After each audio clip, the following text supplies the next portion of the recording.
Hello, my beautiful co-creators. Lilu here from Big Island in Hawaii on the Juicy Living Tour. And today I'm with my friend Slim. Slim Chandra Shekar. It's so good to meet Slim because we've connected on Facebook and you had this amazing journey that I'm very excited to know more about and share with everybody around the world. You're truly a beautiful co-creator. This man was a venture capitalist from the Silicon Valley in the Bay Area and now is a shaman, a healer, an author, soon-to-be author, and this is quite a journey, huh? It's quite a journey. Actually, you're predicting more about me than I think I know. Yes, I hope to finish a book sometime this year. It's been in the works for some time. But getting back to the spot, Lilu, this is one of our favorite spots on the whole Big Island, maybe in the whole world. This is a very special beach at Puako on the Big Island. How do you feel about Hawaii? Because you haven't always lived here. No, as you know, the first third of my life was spent in India, growing up as a young man, and then I spent 22 years in Europe, in Germany, and then moved to California with my family in 1988. But my wife and I, and then after my wife died, Penelope and I have been coming to the Big Island individually and together now for almost over 20 years. And there's something very special about the Big Island. As I told you at lunch, India is my ancestral home, and yet I feel that the Big Island is my soul home. Every time I land here, I have a big smile on my face, together with tears of joy. And there's something very magical about this island, very magical, the home of Pele. Yes, and I've met so many people for the past 5 weeks that I've been here in Hawaii, and everybody seems to have their favorite island at a certain time of their life. Like, I'm so drawn to Kauai, and for you, this is the feeling you have here on Big Island, huh? Yeah, and there are others who feel the same way about Maui. Mm-hmm. And I think every one of these Hawaiian islands has something very special. The 7 islands are compared to the 7 chakras. Mm-hmm. The Big Island being the root chakra, and Kauai being the 7th chakra. The chakra on top of our heads. Mm-hmm. And so there's something very magical about all the islands. Tell us how you made that transition between where you were at, and it's really through the death of your ex-wife that really everything started opening up, and your own spiritual journey opening up. I mean, how do you feel being where you're at now compared to where you were? Such a huge journey you have done in a short period of time, relatively speaking. Well, it's been 6 years since my wife died. My wife, Steffi, who I met in Germany, we were married for 34 years. I knew her for 37. Our kids were born in Germany. And my life as a venture capitalist was on track. And in early 2001, she was diagnosed with multiple myeloma, which is bone marrow cancer. And I decided to give up my job, and I became her full-time caregiver. And at this time, also, I was helping an entrepreneur in San Rafael with a small business. But being a caregiver was new to me, and I just feel I needed to do that. And at that time, I didn't think of it in terms of spirituality or anything else. It was just my way of giving back to her. She had given to me and the family for 35 years, and it was just a little bit that I could do. So I was her full-time caregiver, and then she passed away in March of 2005. And then I was in a void for about 3 months, and then one thing led to the other. I started taking up piano lessons and art classes. And there was a Russian lady in my piano class, and she asked me one day whether I had heard of Dr. Brian Weiss and his book, Many Lives, Many Masters. He's one of the world's experts on past life regression. Mm-hmm. And I didn't have a clue. And she handed me the book and almost ordered me to read it. And I read it, and it had a very profound impact on me. First of all, it gave me a clue that, the journey of the soul and reincarnation. And even though I grew up in India believing in reincarnation as a Hindu, I had sort of lost my Hindu roots. And it came back to me with this book, and I became a hypnotherapist and started working with cancer patients. But there was a passage in the book which also gave me a clue, Lilu, that the soul of my wife, its journey was ended, and she had to move on so that I could change.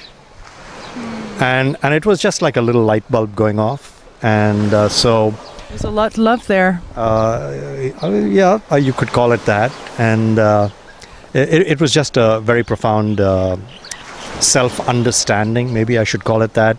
At that time, I didn't even think of it in spiritual terms, but just as something that nowadays I say, okay, I'm so blessed that even within this own lifetime, I've been reincarnated once. So I had my whole life as a businessman and a venture capitalist, and now I'm given this opportunity to sort of do my healing work and make a difference in people's lives, even in a small way. And I don't know if you remember, the old Facebook, there was a little box under your picture, and they changed the format. And in that box, I had this little sentence where my definition of my spiritual life is, if I can sort of touch one person every single day, I think then I've done what I'm supposed to do. It doesn't need to be, at least for me in this lifetime, touching hundreds or thousands of people, as many people are called to do. But if I can make a difference, just put a smile on someone's face, touch one person every single day, that was sort of my motto that I put on my Facebook page, and I try and live by that. Yes. So what would you say, what values do you live by, or what are some of your mantras or some of your practices, or how do you now live your day-to-day life? What is at the core of this juicy life that you're living? As you're coming here actually every morning swimming. Oh my Lilu, first of all, I'm so blessed to have found a new partner in my life in Penelope. We have been together 6 years now, and she is, yes, quite, I met her 3 months after my wife died, and some may think it was very early, but I had been grieving for 2 years before my wife died, when I had the knowing that I was going to lose her. And really, to answer your question, it's very simple. It's not that profound or spiritual, and that is, first and foremost, not to take myself very seriously these days, which I think I used to when I was in business, And when you take yourself very seriously, you miss out on a lot of fun. And the moment you start taking yourself not so seriously, you really start finding bliss in life. And I'd say that's one of my mantras. The other mantra is to really touch people wherever I can, and in small ways or big. I was telling you at lunch that after my wife died, my son and we went to India, and we became one of the sponsors for an orphanage for blind kids in India. That's become a very serious objective in my life, to help this orphanage. And as you know, I created the CD, The Magic of Gayatri, chanting the Gayatri mantra. And the proceeds from the CD go to that orphanage. And if ever I write a book and it gets published, then the proceeds will go there. So Penelope and I and my kids, we do 3 feedings a year for about 1,000 of these orphans every year. Breakfast, lunch, and dinner. These are ways of giving back. I do a lot of pro bono work with my clients, with my healing work. So it's just touching people. It doesn't matter how you touch people. It's just touching them, and just making their day at the end of the day be a little better than it might have been, Let's talk about the seriousness of life for a second. What do you mean by seriousness of life? I think some of us don't realize how serious our life has become. There's a tipping point there, I think, when we start seeing that we're in the seriousness of life. Could you define that a little bit? I'll try to. When I said not to take myself so seriously, I'll come back to that. That is not to say that we should not acknowledge that life can be very serious. I mean, life is very serious for the people of Iraq or Afghanistan, or the people who have gone through the earthquakes in Japan or New Zealand or Haiti or Chile. And life is very serious for so many of our people in this country who have lost jobs in this economy. And that is one thing. And when I say not to take myself seriously, what I really meant was to step out of our ego, and so there is a difference between acknowledging the seriousness of life. The suffering that my wife went through was very serious, My life as a caregiver was serious business. But at the same time, I could only be a better caregiver when I put my ego out of the way. And even in my healing work, I have come to believe that you can only be a good healer when you step out of the way and you let spirit step in. And it's really, you're a catalyst. To say I am a healer means I'm taking myself too seriously. But to say I do healing work and I can step out of the way and I let spirit do the work, then I am successful, or trying to be successful, in not taking myself that seriously, you know. So I guess that's my view on that. Yes. So same thing in life then, really, spirit takes over. Spirit guides us. A lot of people talk about that in these interviews and the conversation we have, how it's more about stepping back and receiving and opening ourselves up to spirit. Absolutely. Letting things unfold rather than pursuing them in such a hard, mechanic, automatic way. I think there's a lot of truth to what you're saying and what others in their interviews have said. I think sometimes we try too hard. And even praying, I think we try too hard. And I remember, even my wife was Catholic, and even though I was raised Hindu, I never converted to Catholicism. I'd go to the church once in a while, and especially midnight mass and Christmas or Easter or something, I'd go with my kids and my wife. And whether it's in the church or in a Hindu temple, I see people praying. And they'll pray 10 times, 100 times, and 1,000 times. And Lilu, they forget to send off their prayers. They're so caught up in their praying, and spirit or God or the divine or whatever we want to call it, she, he, is saying, you forgot to mail your prayer in the mailbox. You keep holding on to it. The more you pray and pray and pray. So I think trust is needed. Huh? Trust is needed, and letting go is needed, even when we pray for something or we do a healing. As a healer, when I quote unquote do my healing or let spirit do the healing, at some point in time, I've got to let go. I've got to let go of the client. I've got to let go of the healing work and say, okay, whatever is supposed to happen will happen. And that's what I meant by not taking myself too seriously. If I do, then I'm saying, okay, I, Slim, am this healer, and I'm now doing my work, and I've got to spin my pendulum 5 times, or I've got to do this or that. You know, when process takes over or ego takes over, then healing goes out of the door, you know. What inspires you right now in the present and in the future? Is there something that really touches, moves you, and really that calls you even more than before? Yeah, first of all, you inspire me, Lilo. And thank you. That's not an empty compliment. Give or take a few years, you're probably half my age.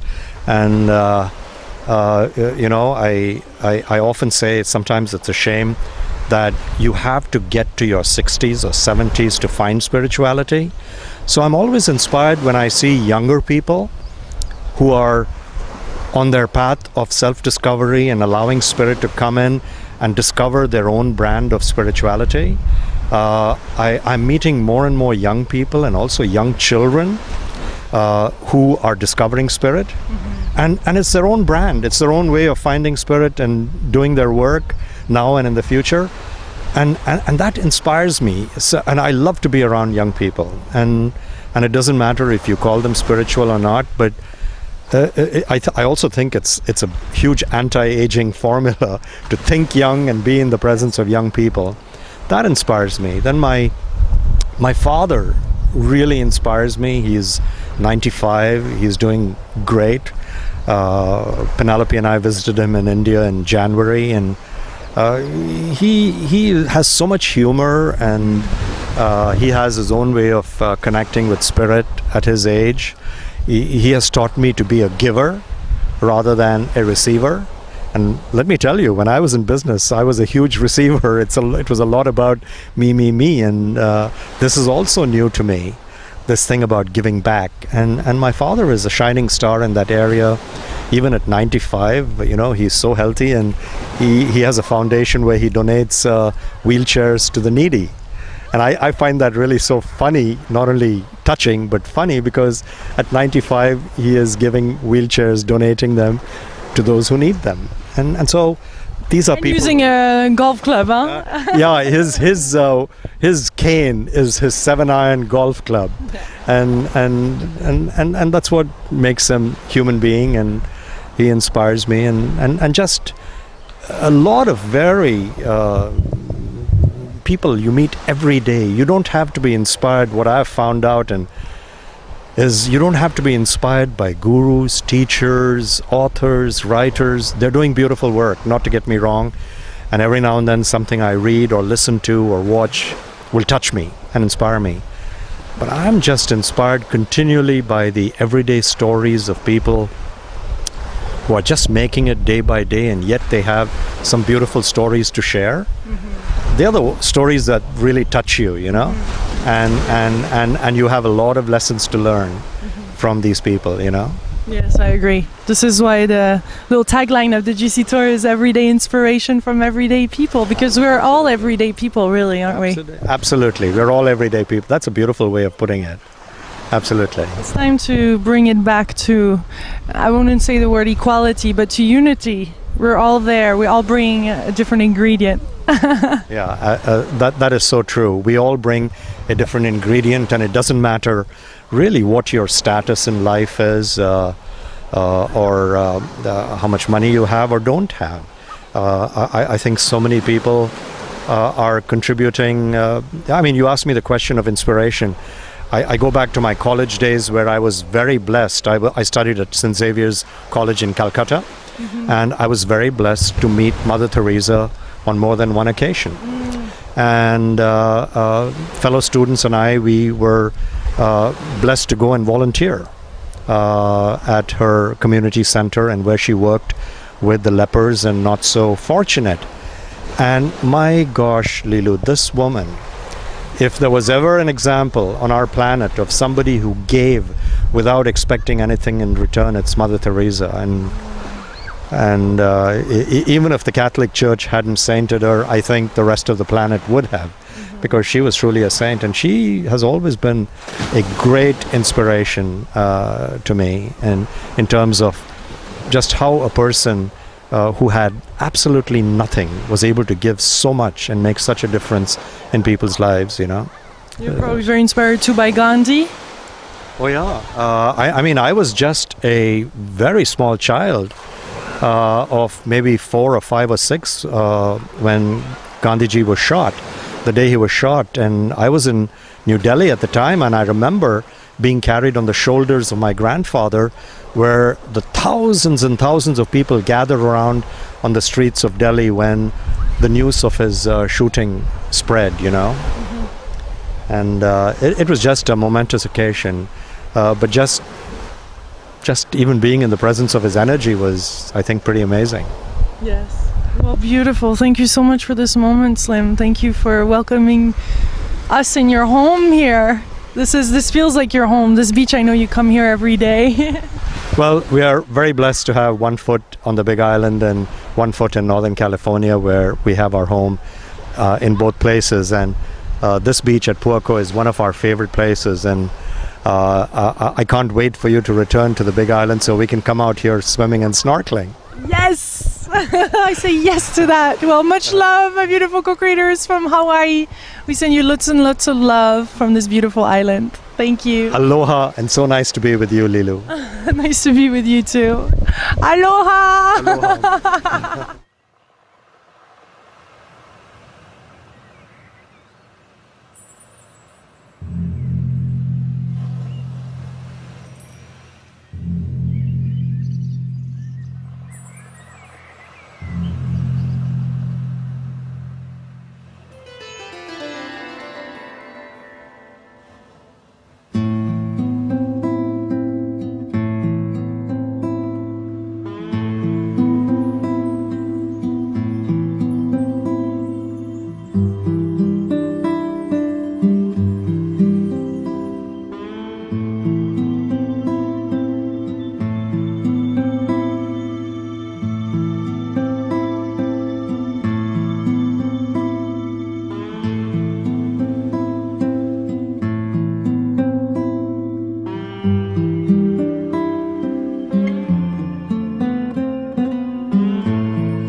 Savitri, Saraswati, Gayatri.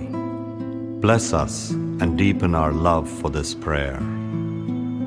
Om Buhu, Om Buvaha, Om Suvaha, Om Mahaha, Om Janaha, Om Tapaha. Growing up as a young man, and then I spent 22 years in Europe, in Germany, and then moved to California with my family in 1988. But my wife and I, and then after my wife died, Penelope and I have been coming to the Big Island individually and together now for almost over 20 years. And there's something very special about the Big Island. As I told you at lunch, India is my... Oh, yes, I hope to finish a book sometime this year.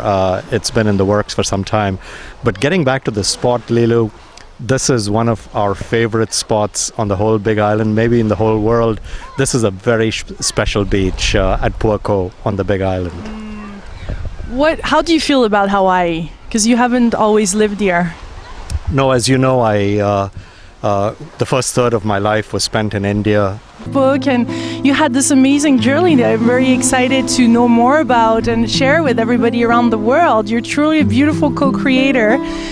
This man was a venture capitalist from the Silicon Valley in the Bay Area, and now is a shaman, a healer, an author, soon-to-be author, and this is quite a journey, huh? It's quite a journey. Actually, you're predicting more about me than I think I know.